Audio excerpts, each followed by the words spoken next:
Ramble.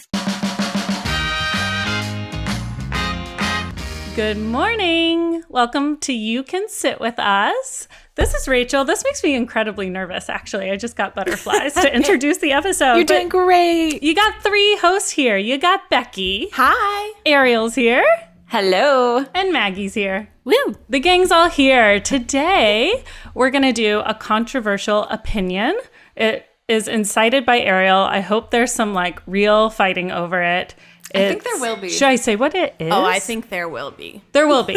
I won't even say what it is. It's going to be hot. There's some hot tea.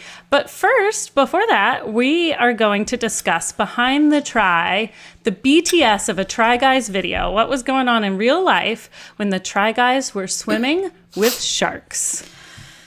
Oh, man. That is a long video. I wasn't around. I had never met the Try Guys. It is old days at that old company that they used to work for, and they went swimming with sharks. So the year is 1885. No, I was actually just looking. It was 2016. Wow. It was June 2016. That's so long ago. I can't believe. I can't believe that we've known each other for that long. So we wanted to do this segment because we've known each other for a while now, and we have been traveling with these guys. We've been, behind the scenes on almost all of these videos. I mean, since they were at BuzzFeed, and we've got some drama to share. We've got some tea. How do you guys feel about talking about the behind the scenes? I think it's going to be fun. I mean, I think people don't know how often we are also there and whatever. I feel like especially in those early BuzzFeed days, we were all trying to clamor on to whatever really fun thing was happening. Absolutely. Can I come? Can I come? Did you guys also swim with sharks? No. That was not the really fun thing that was happening. That was not the fun thing. Was the trip to Miami. Ariel, Matt, and I went to Miami, and it was actually Maggie. You and Zach had just started dating. Yeah, I think we met in March, and this video came out in June or July, was it? Yeah. But Zach was like, oh, by the way, I'm going to go do this sponsored video. And we talked about it last night, and he was like, I wanted to tell you that I really liked you in case I I don't know, died. And I was oh my God. Yeah. But he was like, also, we had only been dating for 3 months, so it was very weird. It was a weird situation to be in, but it was a weird situation all around. I remember Snapchat was a thing, and he was Snapchatting Miami. So they get into the water with bull sharks, which are one of the most aggressive pack sea creatures in the world. And I thought it was going to be like Hawaii, where you go into a tank and you're protected in the little shark tank thingy. But then when I watched the video, it's a 4-minute long video, they are in open ocean just chilling, and there's hundreds of sharks underneath them. Somebody just throws out chum, and they're like, okay, the shark should be coming soon, and they're like, fuck. I absolutely hate when I forget something at the store. I'll have a million things going on in my mind, and I'll forget that main essential ingredient that I was trying to get. Did you know that you can now get snacks, drinks, and household essentials in 30 minutes with DoorDash? DoorDash connects you with restaurants you love right now and right to your door. Now with DoorDash, you can get grocery essentials sent right to your house. Ordering is easy. You just open up the DoorDash app, choose what you want from where you want, and your items will be left safely outside your door with the contactless delivery drop-off setting. You can support your neighborhood go-tos or choose from your favorite national restaurants like Popeyes, Chipotle, or Cheesecake Factory. For a limited time, you can get 25% off and 0 delivery fees on your first order of $15 or more when you download the DoorDash app and enter code SITWITHUS. That's 25% off, up to a $10 value, and 0 delivery fees on your first order when you download the DoorDash app in the App Store and enter code SITWITHUS. Don't forget, that's code SITWITHUS for 25% off your first order with DoorDash. Subject to change, terms apply. It seemed like the guy running the ship was like, okay, they have to get out now. I was like, oh my gosh, this is so dangerous. So scary. Well, I didn't remember know they that had to sign they had to get life insurance. BuzzFeed made them get a life insurance policy. And Keith was like, okay, so, because we weren't married at the time. He's like, okay, I'm going to put you as my beneficiary. And I was like, and that's how he told me that they had to get the life insurance policies. Like, I'm not ready for this kind of commitment. I was like, oh my God. I was like, can you actually get hurt? And he's like, yeah, probably. We're swimming with sharks. Who knows what could happen? Yeah. I know. I thought, too, they would be in a cage. I thought they were going to be in a cage. I think he actually did think that they were going to be in a shark cage. I think I remember that. Like, because I was really stressed out about it. I was I remember thinking, well, okay, so this was one of their first sponsored things. It was a really big deal for them because there was this, like they had been doing videos at BuzzFeed for not very long, maybe 6 months to a year. They had been doing videos together, and then they got this sponsored thing. And like, we didn't even really know what that meant. We were like, oh, okay, so you can get like sponsors for videos? That's cool. Awesome. Like, great. Like, lively and cool. Yeah. And they were like, yeah. So we're going to come up with like a really cool concept for it. And I don't remember who came up with swimming with sharks, but it took off, and they're like, oh my God, what's happening? I don't even think that it was them. I think it was the branded team or something like that. They were like, okay, so we're going to have you guys swim with sharks. It's like, sorry, what? That's not a good idea. That's like legitimately dangerous. Okay, so you're all nervous. They all have extra life insurance, and at least Becky and Ariel fly to Miami too. And Matt, yeah. Were you guys there, like on the boat, or were you like hanging at a hotel? We did, because it was they were doing it as part of a series, so there were other videos they had to film. So we did, I believe we went out for a week, and then when they needed to go to the other place to do the swimming with sharks, the three of us left and went back to LA. And I do have a very specific memory of us getting, Ariel, do you remember when we got on the plane to go home and Matt was like, oh, let's all take, I think it was like a Benadryl or something. And he's like, we'll all fall asleep. It'll be so cute. We could just, whatever. So I remember popping this Benadryl and the plane moves like 5 feet and then it stops. And we had to get off. And I do remember that. We were like so far away from our next gate. And I was like, in a daze, like dragging you along. Sleep. I was like, Ariel, look, a Pizza Hut. Yes, Becky. Yes. Becky got high on Benadryl. So funny. That's so funny. Worst when you're trying to fight the effects of Benadryl. It's happening. And that's so Matt to just be like, let's take this. It'll be fun. Yeah. It'll be fine. Take this. You'll go to sleep. I'm like, okay. But we didn't know each other very well back then. And do you remember where we stayed? We got an Airbnb in Miami Beach because we thought that would be a really good idea. And there weren't even enough rooms for everybody. We were like sleeping on top of each other. I remember Ariel and Ned were like in the kitchen area on like a cot, and Keith and I were on a pull-out in the living room. Yes. So before we went to bed, we would be like, good night. Yeah, it was so funny. I remember the street outside of where our Airbnb was like unfinished. Yes. So, or like it was under construction. So every time we came back from like anywhere, you were like bouncing around. Yeah. It got to the point where we would just have them drop us a little bit farther away, and then we'd like walk down. We would just and I was walk. like, I am not wearing heels to walk over. Like, that was back when I wore heels, please.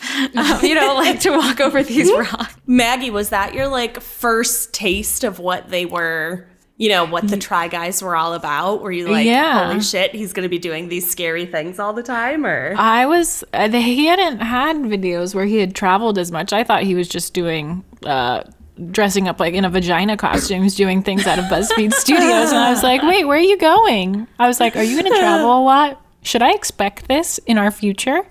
But it was really exciting to see it come together too. I remember Ned being scared, but not that scared. And then when he came back, he was like, that was a life-changing experience that I just had. Ned end up having like almost like a panic attack when he had got a panic in the attack. water. Yeah. Mm-hmm. I mean, scary. he's not he was not scared of sharks going in, and then coming out, he was like just afraid for his life. He just like his whole life flashed before his eyes. He's like, I'm gonna lose a foot. I'm never gonna be a father. I'm just like all the things that he. It was just crazy. I was like, you see sharks in aquariums and you're like, oh yeah, if I saw that in the wild, like I've seen them in aquariums, like I know what they're like. They're not as big as I think they are. But I think if you were to dunk me in a tank with a fish that's larger than me or a shark, I would just shut down and try like climbing out of the water as fast as possible. I can't even imagine. The funniest and realest thing said, I think it's in the series, not in that exact video, is when Zach goes, just getting into the ocean, there's nothing in here, which is like perfectly demonstrates my fear of the ocean, which is there's so much life down there and you don't know what's coming up and you don't know how big or scary it is or slimy or spindly or anything. It's like every time I get in, I'm like, oh, please, nothing touch me, nothing touch me, nothing touch me. Rachel, you need to look up the Great Hole. It is like the deepest hole in the ocean, and like only recently has like a new level of it been explored. Oh, but yeah. it's like one of the. It's like insane. It's so scary. I was like, I would never. Like I think there's a movie poster somewhere of somebody in flippers like at the top of the water, and then it like there's just ocean and nothing at the bottom, you know, so that they don't reveal what's coming up to get the person. But that is one of my greatest fears. It's just dangling for all of those things that know the water better than you. You know, like even when I'm at the beach, I don't like to go past where my feet don't touch the ground because you don't know what's under there. Oh, yeah. You don't know what's going to get you. Yeah, I make Watts hold me. I like hold on to him. I'm like, we can swim out if I'm like on your back like a koala bear, but I can't be my own person. It's too scary. The ocean is the closest thing we have to going to space. I know. You know, for sure. Those are like the most unexplored places with the craziest looking like Creatures. gooeys. I was scuba diving with friends in Thailand, and one of them was like looking under the water, and I'm right behind her, and I'm looking under the water, and she pops up and she goes, there's something spiky, and starts swimming back towards the boat. And I was like, oh hell no, I'm going too. There's something spiky. We're out of here. Spikes? I'm sure it was just a fish, but like, no. Zach and I were walking along the beach in Mexico once, and we saw a sea snake. I didn't know sea snakes existed, but the water was washing back, and you just saw its body catapults itself, almost like those little crabby things that when you stick your hand in as the waves crossing back, you can sometimes catch one with your hand, but it was terrifying. Did anyone say like, please don't go do this? I didn't say don't go do, because, well, they were already signed into it. Because I was like, are you sure you wanted, because one of the things on the life insurance was giving you a dollar amount for your limbs. What? It was like if you lose that. a hand, you will get X amount of money. Okay, you guys, I found a video of Oh, God. of us in Miami Beach. It's us in our Airbnb. Ned is popping a bottle of champagne. Becky and Keith are sitting on a bright yellow couch.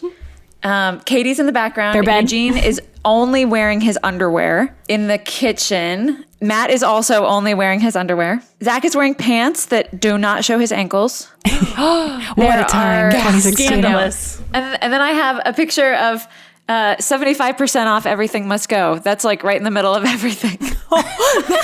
Wait, Ariel, I have the other part of that picture. It's when we went out and got way too lit. And we were taking pictures in front of this, like, Everything Must Go sign. I have, like, the blurriest. I need to see if I can find it. Why? Did you think it was funny? Probably. Maybe I we don't thought, know like, why we took a picture Our there. clothes must go or something. I don't know. But yeah, it's like... It was something. It's like, like and I think pictures we, like, of us took at the Matt's beach. shirt off. Take your shirt We off. probably thought that was Everything really must funny. go. Guys, I have to tell you, I absolutely love the RealReal app. The RealReal is the largest and most trusted source for authenticated luxury consignment. I love that I can just open up the app and I can shop and sell top designers 24/7 from everywhere. You can get Gucci, Hermes, Louis Vuitton, Rolex, Cartier, all up to 90% off retail.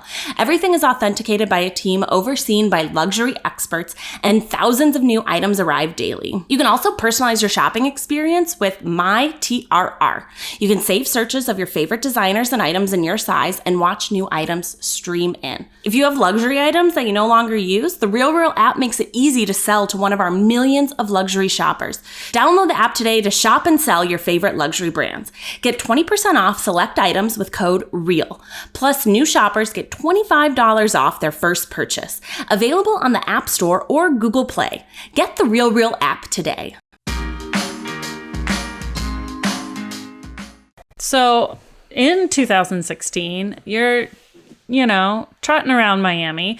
Were you guys, was anything on your radar that like the guys could like make it on their own with this? Like they got their first sponsored video that they could leave BuzzFeed. Were they recognized? Were you recognized? Like, did you sense how popular they were yet? Or was that all still to come down the road? I think it was still to come. Yeah, this was one of the first times that we had traveled together. And I think that they were just starting to get recognized. And I remember, now if the four of them are together with us, they can't even walk down the street. At this time, like all four of them were together. We were going out, and maybe a couple of people in one night would recognize them. And I remember turning to like Becky and Matt and being like, "This is weird, right? Like this is weird that they're getting recognized." Yeah, it was definitely like at the, I think, sort of the starting point of where like somebody maybe at the airport was like excited, and we were all like, this is so weird. This is strange. Yeah. And then it only kind of like snowballed from there. Oh, I remember standing in line for ice cream. And we were in like a pretty long line, and all of us were standing in line in a big group together. And, that was maybe one of the 2 or 3 times that somebody came up and they were like, "Do you guys work for BuzzFeed?" And they were like, "Yeah, we do. You want to take a picture?" Have you seen? Thanks for watching. Yeah, that's a big one. Thanks for watching. That they would leave BuzzFeed? Or no, this is like thick as thieves in BuzzFeed. No, I think this was like thick as thieves. Yeah, because it was also like, at least for Keith, it was like one of the first day jobs he ever had that was in the field that he wanted to do. So he was just so excited, and they were a little older at this point too, from when they were like, they came in as like interns and fellows and, And this was one of the first videos that was like heavily produced, so they had a producer and they had somebody that was, basically ferrying them around, and like we had somebody pick us up from the airport, and I was like, what is this? What is this service that we're getting? Like having this life of luxury. Like the first sponsored video. They and I remember meeting with their producer for dinner one night, and she was just like, "This is gonna be great. We're gonna be doing this and this and this," and I was like, "Whoa, she's got it all like taken care of. This is crazy. You guys You guys aren't like." Somebody is kind of doing a lot of this work. Yeah, they were being handled. It was such a strange thing. It was completely new. I was thrilled with it though, because their producer who was handling them is now one of my best friends, and we're like in each other's weddings, and it's just like one of those things where I was like, man, I would have never met Katie if it wasn't for the boys being together. Same with like, I would have never met Rachel, I would never met Maggie, never met Ariel, I would never met you guys if they weren't together. So it's so like interesting how much our lives are intertwined with like work. In general, I think it's really fun to work with people who are your actual friends. Like and that's family. Pretty. That's dreamy. That's so dreamy. Yeah. I do feel like we are a family now. It's very, how long has this been going on? probably 6 years. Yeah. 6 years. Yeah. I think we're going to hit 6 years in March. It's not about like being like work friends or just friends anymore. It really is a family. Oh, You know, it's one thing. I want to cry. Yeah. now I'm sentimental. I know. We're watching Ariel be a mama of 2 and Rachel with twins. It's crazy how time's passing and, we all get to be a part of each other's lives. And Max is going to get married, and we're going to prank Zach about it as much as possible. Yes. Yes. Becky's become a cat lady this year. A real transformation from 0 to several. Yeah, we've had Boggles. babies, 2 weddings, or we will have 2 weddings. 2 babies, 2 weddings. To bring it back to the video for a second. Yeah, right. How did you feel when you saw the first edit, or they probably didn't show you in it, but when you saw the video cut together and you saw the sharks beneath them, were you like, oh my God? Yeah, it was really intense. I remember once I saw the video, I remember thinking, how could BuzzFeed let them do this? That's like the first thing that I thought of. I was like, this is so scary. How, like they're risking their lives. How could BuzzFeed let them do this? But of course, they signed away all their. It wasn't BuzzFeed that let them do it. They wanted to do it themselves. I don't think I really understood what had happened because Zach had told me over the phone what the day went like, but we were also very new. So it wasn't like a very long phone conversation. He was traveling, so I wanted to be respectful of him being with his friends and working. But when I saw the footage, you guys know my friend Samra. She's a wildlife biologist, and she knows a lot. She used to work at the Monterey Bay Aquarium, and she's talked about bull sharks to us before. And I was like, wait a minute, they were bull sharks? You did not disclose that. They are super aggressive. They're like one of the top 3 aggressive sharks in the world. And there's not a lot of, the shark attacks, it's not on the high percentage, but if the boys were to have done something to threaten one of them, one wrong move, they would have definitely done whatever they needed to do. And they're pack animals, so they travel in large groups. They're not singular sharks. When I watched that video, I see where the guys are, but what I am thinking of is that camera guy who seems super far out by himself, shooting them under, and is not with the instructor. He's got some distance. He's getting the wide shot, and I'm like, who's that? Are they in a special tank? Because if they're not, who's that? Are they okay? And the instructor seemed panicked as well, and you never want your instructor to feel when he's like, we gotta get out now. It's the worst. It's like, oh, they're concerned. I should be concerned. The buddy video to that one of the other part of that series is when they try not to die at sea, and Keith just has the worst time of his life. Becky, oh, man. My poor baby. He's so gentle little giant, and he was so sick. Yeah. Do you get seasick as well, Becky? Oh, yeah. I just get nauseous in life in general as a character trait. Yeah. I always stick with you when we go on rides together. When I write the book about your life. Yeah. I remember when I was in my early 20s and I said to some friend, I was like, oh yeah, well, you just get nauseous before whatever. And they were like, what? No. They're like, no, people don't just. And she's like, I think you have anxiety. I was like, I'll look into that. Oh, okay. But yeah, I get nauseous. Keith, he's usually got a pretty good stomach. He's not one to throw up that much. Though there was one time he and Eugene went out. Oh. Keith and Eugene went out, and I was sleeping in bed, and it was when we were in our first apartment. And I just hear the door come in and some rumbling. And then I hear the noise. Oh. And then Keith goes, it's Eugene's fault. I can't tell you how many times I have heard that. Keith never gets sick. It's always Eugene's fault. I can't tell you how many times it's Eugene's fault. Especially in those early days when Eugene would take them out.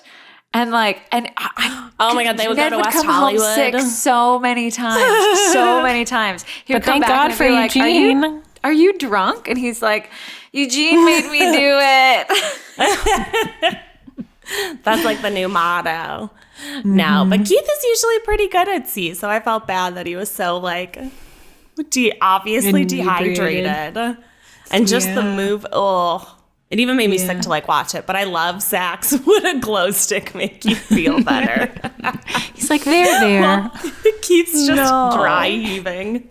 When you're throwing up, you can't do anything else. Like, that's all you can do. It's the worst. And nothing makes it better until you're docked. Yeah. Well, and the thing was, by the time they were there, because they had been doing like the pre-production of it, and then they were still like an hour away from land. Like, there was just no rest from these waves and this choppiness, and they were just out there for so long that I was like, oh no. So I do try and tell Keith, anything that's gonna like really hurt you or like really make you like ill, like if you could not do those. Framebridge makes it easier and more affordable than ever to frame your favorite things without ever leaving the house. The experts at Framebridge will custom frame your item and deliver your finished piece directly to your door, ready to hang. Instead of the hundreds you'd pay at a framing store, their prices start at $39 and all the shipping is free. My best friend is a graphic designer, and she gave Keith and I the most beautiful move-in present. It was a sketched picture of me, Keith, and Alfred. Framebridge did it so easily. All I did was send them the picture, and they were able to send it back beautifully framed with no trouble at all. Get started today. Frame your photos or send someone the perfect gift. Go to framebridge.com and use promo code SITWITHUS to save an additional 15% off your first order. Just go to framebridge.com, promo code SITWITHUS. That's framebridge.com, promo code SITWITHUS.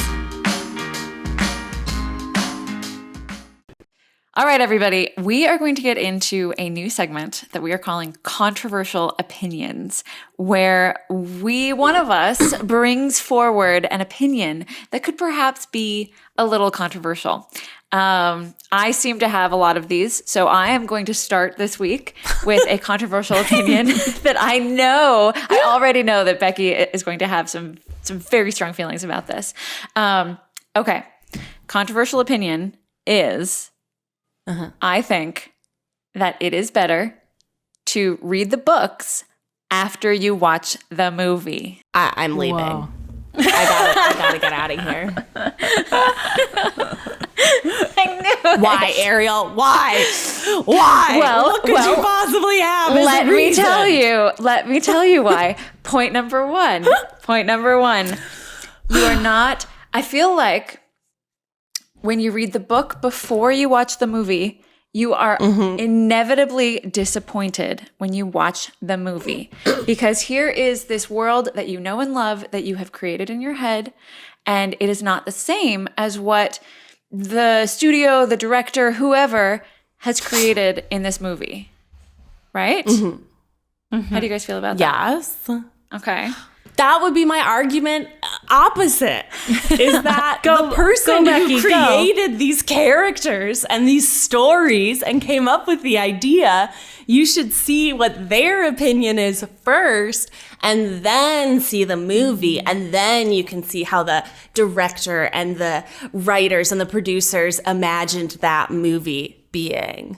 But what if it's not up to your standards? What if it's not what you expected? Yeah, but I don't want to read the book and picture the movie. Like, I don't want to read the Harry Potter and picture Daniel Radcliffe. I want to picture my own version of what it looks like. I don't want to like see those characters acting it out in the books, because the books are so good that I don't want to do anything to ruin the books, because the books are always better. Always. Well, see, I agree. The books are always better. And so if this is a world that you absolutely love, say let's talk about like Hunger Games, Lord of the Rings, series, Gone Girl, Harry Potter, Outlander, Game of Thrones, all of these these series that we love. I actually think that the movie or the show or whatever it's like it's a shorter segment of time that you're spending, you know. So maybe if you just wanted to like dip your toe to find out if you liked this world, this like fantasy world that they're bringing you into, watching it first is a good idea, and then reading the books because it's a deep dive. So you get like a taste by watching the movie, and then you can really just delve into the world and into the like detail of the book. No. Because if you watch the movie first, you're gonna have this worldview, and you're gonna assume that the illustrations look a certain way just based on what you had just watched. Or the books are a 10-course feast, and the movie's just a little dessert to remind you of what that tasted like. Yeah. Right? But what if the dessert is awful? What if you hate the dessert? Then it ruins the whole meal. No, but what if you hate the dessert and you haven't had the meal? You're not going to go eat the meal then. I mean, we're going too deep into this metaphor. Yeah. But if the movie's no good, then you're not going to read the books. Well, Okay, I have a perfect example of why you should watch or why you should read the book first and then watch the movie. Okay. Everyone here has seen The Notebook, yes. correct? If you're listening and you haven't seen The Notebook, I guess you could pause this part, not listen to this part, but it came out a long time ago, so I don't feel bad spoiling it. So, The Notebook, written by Nicholas Sparks. How does the movie end? They die together. The Notebook, the book written by Nicholas Sparks, they don't die. There's a sequel called The Wedding about one of their kids. Oh, They ruined it. That would make me so happy. That would make They just me didn't so want to make happy. a Made a sequel. sequel. Because then I could read like the book, and at the end of the book I would expect that they were gonna die, but they didn't, and then that would be so much extra joy for me. Ariel, what's your next bullet point? Okay, my next bullet point. Bullet point number 2. The book is gonna be good because they made a movie about it. Okay, you know what, Ariel? I will give you that. If you don't have that much time to read books, you want to know that the book that you are reading is going to be worth it. So I hear you guys saying that the book that the book is always better than the movie, and that the movie could not be good, right? And so that's what I'm saying, is that the movie doesn't actually spoil it, because the movies, they're never as good. So you're still discovering the book, even if sometimes the movie doesn't even show some of the secret plot points, like Becky's point of the Nicholas Sparks book. You're discovering something completely different. You get to the end of that book and you're like, the fuck? Like, they're still alive? I do agree with this point, Ariel. I think you are onto something here. But again, I'm flipping it back to being why I get the book first, is because every year I Google what books are being made into movies this year. Oh, yeah. And then I try to buy those books or read those books. If I know so that HBO is making a series, I buy the books. Right? Because then you're like, I know this is going to be a good book. But there are a couple, though I will say, Ariel, I am with you on Dune. Dune is coming out at the end of the year. Yeah. I cannot read the book to save my life. It is, I don't understand anything I'm reading, and I will be watching Dune the movie so I can understand. And then that's actually funny. I read Dune a long time ago, and I love I've never tried. But that brings me to actually, I'm skipping a bullet point Maggie, here. I'm not clear if you agree or disagree overall yet. Oh my God, I disagree. So I'm 100% in the minority here. The cheese stands That's why alone. it's the controversial opinion. Yeah. I think that when you watch the movie first, you're kind of already making assumptions as you're reading. So you're almost talking over the author, because you're like, oh, I already know it's going to go this way. And it kind of dampers the experience. I do like knowing how to pronounce the names, though. Like Hermione. I could have used, how did you say it before? The movie. Hermione. Oh, Hermione. I think it was Hermione or Hermione. Yeah. And then I heard it and was like, huh? Oops. Hermione. It is embarrassing like, when you go to like a lit class and you go to talk about the main character and everyone's like, who? And you're like, oh wait, how do you pronounce it? I've been mispronouncing it. In my head, because you're reading In it. my head. Yes. Yes. All right, what you got, Ariel? What's that last point? We were talking about Game of Thrones, right? So Game of Thrones has a very, very complicated like family tree system where if I actually did read that book first and I was reading all the names and I could not keep up with the names and the families. No, you can't. You have to like just let it go and be like, I'm going to be confused and that's going to be okay. But then, so I read the first book and then I watched the first season and then I read the rest of the books. And when I read the rest of the books, I had the characters in my head. I could see their faces with their names. And so I had a much better grasp of who was related to who. And like, this name goes with this person. Oh, okay. Well, that person, is doing this sort of stuff because you have like an idea in your head of what that person looks like and who they're related to. But couldn't you argue that if you read the book first, it would make sense more and do full circle when you watch the series? So people who just watched the series were often confused. But I read all 6 books before they even made the series and was like waiting on book 7 when then they made the TV show. And I had no problem following it because once you're on book 6, you got it. You got it down. It's fine. I really do like reading the books after. But the fact is, I just like reading books that are made into things. Yeah, don't we all? That's like a number one thing. Becky, I love that you Google what is being made into a movie. Oh, if you guys want anything, I have them all like on my bookshelf. If you guys want to get the jump on a movie or a book that I think I know will be turned into a movie in the next like 5 years, there's no way this book, it is, when you read it, you're like, I'm watching the movie. Yes. It's called The 7 Husbands of Evelyn Hugo. Oh, I've heard of it. Yeah. Oh my gosh. I just let one of my other girlfriends borrow it, but you can all take a turn with it. You will finish it in like a day. Yeah. But it has to be turned into a movie. It is so, I hear it's great. so good. So amazing. And don't look up anything about it. Because I went in totally blind and I thought it was really neat discovering things at the time. Yeah, counterpoint, Ariel. Going in blind into a book that everyone's like, oh, read it is really fun. Yeah. That's true. I'll give you that. What's your, do you guys have a favorite series that's been made into a movie, a show?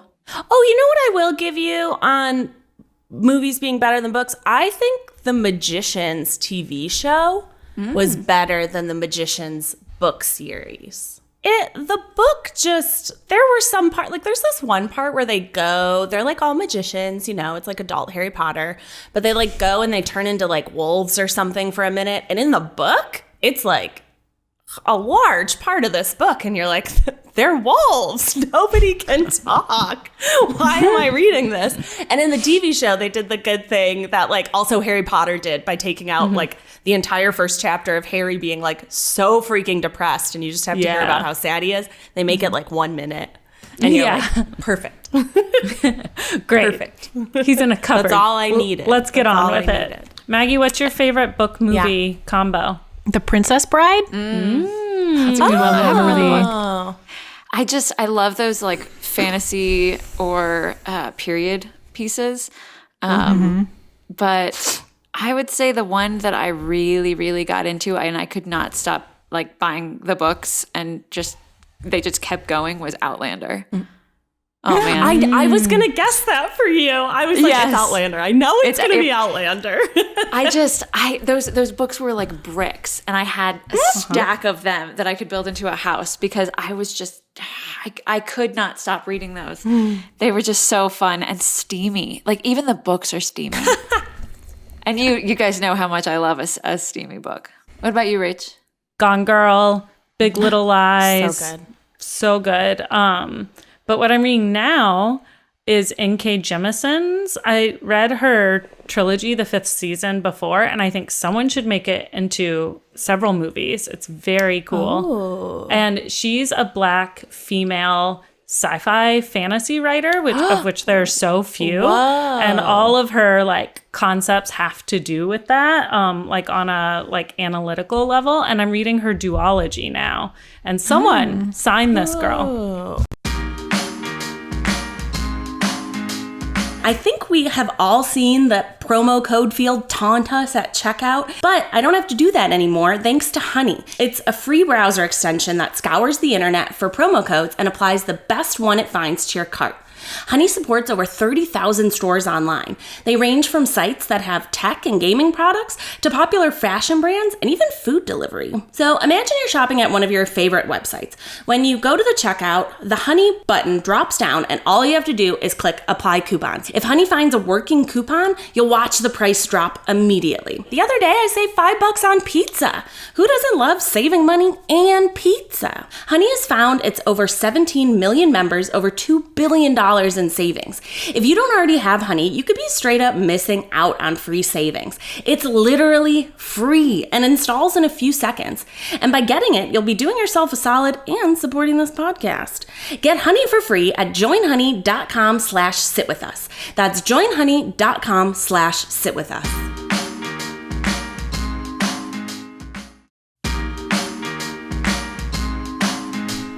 About you, but I've been cooking a lot more at home lately. Something I learned pretty quickly is that using a good knife makes all the difference. And one of the best knives out there is the Misen chef's knife. It's a total game changer in the kitchen. Misen makes it easy for you. They've designed their chef's knife to replace an entire set of knives. It's beautiful inside and out. The unique sloped handle not only allows you to chop more efficiently, easily, and safely, but the elegant design also makes you want to show it off rather than stashing it in a drawer. Misen is 2 to 3 times less expensive than other premium knife brands. I love the Misen knife. It's so easy to cut everything. I can do tomatoes, bread, cheese, anything, and it just slices right through. Step up your cooking game now and head over to misen.com/sitwithus for 20% off your first order. That's misen.com/sitwithus for 20% off your first order. misen.com/sitwithus.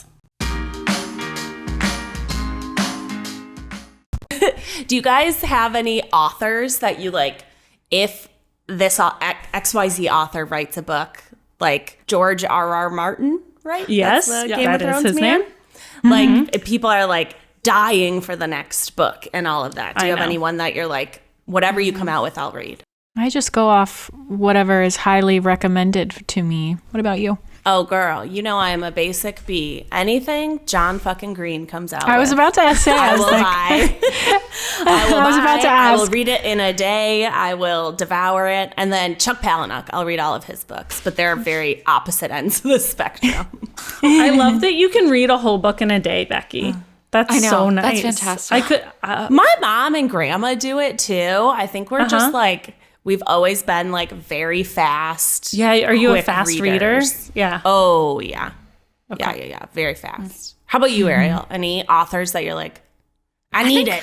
I think I'm with Maggie, where I don't have like one in particular. There are some authors that I'll look at the books that they have read because I've liked, or that they've written because I liked, books that they wrote before. But it's not a guarantee that I'm going to like it. So I usually do the same thing that you do, where I'll look up like, is this a good book? Is this turning into a movie? Or I'll just go based on other people's recommendations, So a lot of times, I think recently Rachel had some Instagram story where she talked about the books that she liked, and I just ordered a couple on Amazon. I was like, someday I'm going to have time to read, and I'm going to read this. If I own them, Ariel, don't buy them. I'll give them to you. If you have the opportunity to not buy a book from Amazon and you could buy it from a bookstore, that is a big help to the bookstores, because physical bookstores are like straight drowning right now. Because Amazon, when you look at like, okay, so a book on the back of the cover says it's $29.99. Amazon will buy that book and sell it to you for, $5. They can eat that cost.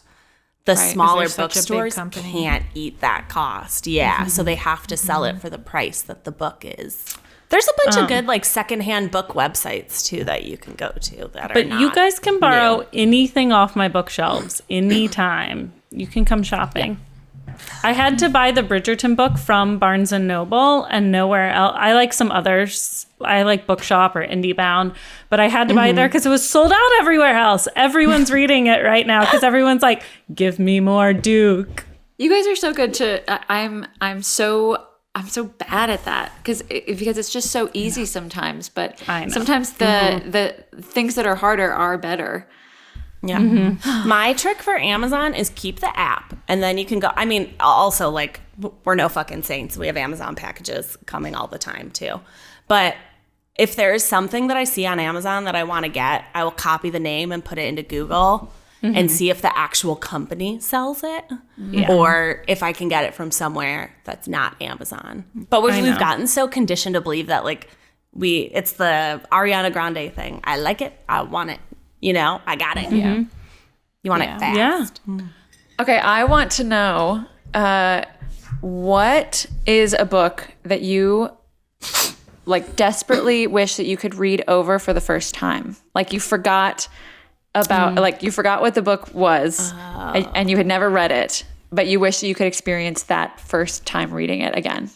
For me, it would be The Golden Compass, the whole series. I read it when I was maybe 16, and I just devoured it. And we were living in London at the time, and they had just made it into a play at the like Royal Theatre, and they made all 3 books into 2 plays.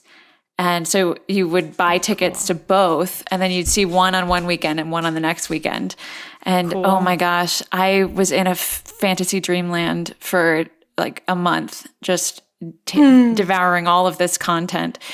That was one of the best parts of like, I just remember that being such an amazing time in my life. And when you were younger, Ariel, I'm sure you were like, you didn't have a cell phone with the internet on it, and you weren't going out a lot, or maybe you were, I don't know, but like you just get so much more immersed in the world because your world is somewhat smaller than it is now, right? You just, and you know, as a teenager, you just kind of want to escape your world sometimes. Yes. And so going into this, like, this other world that is so completely immersive, it's like, it's second to none. Yeah. That's a couple so years sweet. ago, Zach and I we drove up to the Russian River. It's like north of San Francisco. So we were in the car for like 8 hours straight. This is probably 3 or 4 years ago. And we started reading Harry Potter, book 1. And that was really fun to do. But then J.K. Rowling started saying a bunch of fucked up shit. So I rescind that comment. Such a turf. Well, the beautiful thing about the Harry Potter books, Maggie, is that they were written by no one. No one wrote them. They just exist. But Zach and I had so much fun doing voices. Like he would take turn driving, and I would do it, and then I would, and he would pretend to be Severus Snape. It was fun. It was really fun. You guys are so precious. You read Harry Potter aloud to each other in the car? Yeah. You don't get nauseous when you read in the car? I thought you were listening to an audiobook. No, we could have done that, but we wanted to take the pretty way, and it wasn't when Northern California had like a bunch of fires that year, so it was really pretty, even though it's the longer way. But yeah, I cannot read. I can't even read like texts in a car. If we're going straight, I get really nauseous. Going up Laurel Canyon to get anywhere in the valley for us, because that's the only street we can take other than the freeway, which is 20 minutes that way. But I get really nauseous on those kinds of streets. But if we're just going straight, it's not so bad for me. It's when we start doing twists and turns and my brain gets confused as to where I am. Where am I? That's why you get dizzy. It's like have you ever spun round and round and then opened your eyes and see your eyes kind of jitter? It's trying to figure out where your axis is. Yeah, I saw those glasses that they have that you can wear, because like I would love to read in the car, but again, I don't want to throw up. But they have these glasses that basically have like blinder type things on them. Horse blinders. Yeah, but they're not blinders. It's almost like, I think they're like reflective or something, but they help your eyes keep I wonder like how it's that almost works. like spotting. I don't remember what the technology on it was, but I was like, I want that. I want that. That would be cool. What's the book you would read again, Becky, if you could? Oh, if I could, there are a few. So 7 Husbands of Evelyn Hugo, I would definitely reread. That was one that I just read that I was like, holy shit, that was so good. But I'm so basic. The Fault in Our Stars. I'm so basic. That's a good I hate one. that I even said it, but like, I just could reread that. You love and, like, what you I remember love. just crying. I cried a lot. The heart wants what it wants, Becky. Oh, I loved that book. Loved it. I'm a little like 16-year-old at heart. Yeah. So sweet. Yes. Yes. I'm reading young adult books left and right here. Even important ones. I need the remixed version. Guys, I loved all this. We're like, if we were on TikTok, we'd be on Book Talk right now. Book talk. Do you Book watch Talk. book You can TikTok? get- Becky, is that your TikTok feed? Maybe. I'm on book talk, plant talk, and then I sent Zach and Maggie a funny, it was like, you know the song in Hamilton where it's like, hey, hey, hey, hey, hey. Ooh. Well, it was a bunch of hay talking to With each other, eyeballs. like little barrels of hay that had eyeballs, and then at the end it was a little cow that went moo. So I sent it to I- Zach and Maggie, but I watched it so much that now I'm on like farm TikTok. Oh my God. So good. So many of you guys have been sending me axolotl TikToks, and because of that, my entire feed is just axolotls and my Maggie's search been history. sending them to me. Axolotl plushies I've been recommended. I love it. Also, I take fun it back. fact. They are cuter than the first photo you showed us. Some of those TikToks were kind of cute. The first photo was horrifying. I learned something this week too, that there's only one lake in the entire world where wild axolotls live, because there's a lot in laboratories and a lot of people have them as pets. I'm going to butcher the pronunciation. Lake Xochimilco. It is outside of Mexico City. Zach and I have been there, and we had no idea. Our little friends, they were swimming. You could have seen them? Yes, they live there. Also, I learned another important fact about them is that they can regenerate limbs. Like if their arm gets cut That off. goes back into the freaky category. I mean, they're cool Their though. legs. There's a study, I think that they're trying to study, it's more complicated than just talking about it. Like scientists are trying to understand what it is about them that they can do that, in hopes of helping with like wound healing in people, or like amputations, or like trying to get a finger, like if you get your finger cut off, like what they can do to get the finger to take if it's sewed back on, because sometimes it's kind of 50-50 with vascularization. Yeah, it's really interesting. But yeah, I'm so mad that I didn't know I was there, because it's kind of a tourist place where you can get in a boat, and it's like the Venice canals of Mexico City, where you can there's vendors on the river where you can buy food, and there's music. It's really nice. Ooh. But I didn't know our little friends were underneath us. I could have gotten one. You could have scooped Next one time. out. Once we can travel again, you'll go back. Yeah, but they're illegal in California. Apparently, even though that they are endangered, you can't have them here, because if they were to escape, they could damage our ecosystem. Well, thanks for listening, guys. Cutie little booties. Cutie booties. Thank you for listening to our book talk, our BTS of our, Try Guys videos that we've seen. If you have another suggestion for another Try Guys video that you guys want to know sort of what we were doing in the background of that video, let us know in the comments. Also tell us, what book are you reading right now that you can't put down? We'd love to hear your suggestions. And as always, you can email us at youcansitwithuspod@gmail.com. Make sure you're rating and reviewing us wherever you get your podcasts. And we'll see you guys next time. Bye. Bye.